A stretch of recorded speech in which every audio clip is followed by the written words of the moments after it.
Welcome to Raghavendra mobiles ready gifts. ಇದೊಂದು gift ಬಂದಿರೋದು ನಮ್ಗೊಬ್ರು ಸಬ್ಸ್ಕ್ರೈಬರ್ಸು ಒಂದು ಗಿಫ್ಟ್ ಕಳಿಸಿದ್ದಾರೆ. ಯಾವ ಥರ ಅಂತ ಗೊತ್ತಿಲ್ಲ, ತುಂಬ ಪ್ಯಾಕ್ ಚೆನ್ನಾಗಿ ಮಾಡಿದ್ರು. ಯಾಕಂದ್ರೆ ನನಗೆ ಕ್ಯೂರಿಯಾಸಿಟಿ ತಡ್ಕೊಳಕ್ಕಾಗದೆ ಇದಿಷ್ಟೇ ಇಟ್ಕೊಂಡಿದ್ದೀನಿ. ಓಪನ್ ಮಾಡಿ ನೋಡೋಣ ಯಾವ ಥರ ಇದೆ ಅಂತೇಳಿ.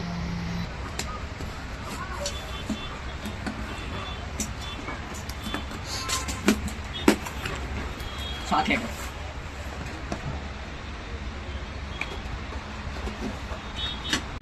ಏನು ಬರ್ತಾ ಇಲ್ಲ.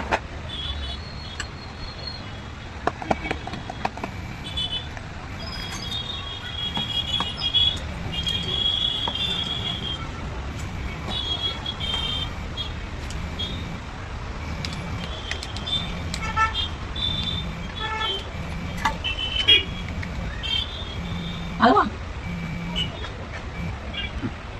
ನನಗೆ ಇದು ಯಾವ ಟೈಮ್ ಕಳಿಸಿದ್ರು ಅದಕ್ಕೆ ಥ್ಯಾಂಕ್ ಯು ಸೋ ಮಚ್. ಇದು ಡೇಟ್ಸ್ ಚಾಕ್ಲೇಟ್ ತುಂಬ ಚೆನ್ನಾಗಿದೆ. ನನಗೆ ಕಳಿಸಿದ್ದಕ್ಕೆ ಥ್ಯಾಂಕ್ ಯು ಸೋ ಮಚ್. ತುಂಬ ಟೇಸ್ಟಿಯಾಗಿದೆ. Thank you ma'am, thank you so much.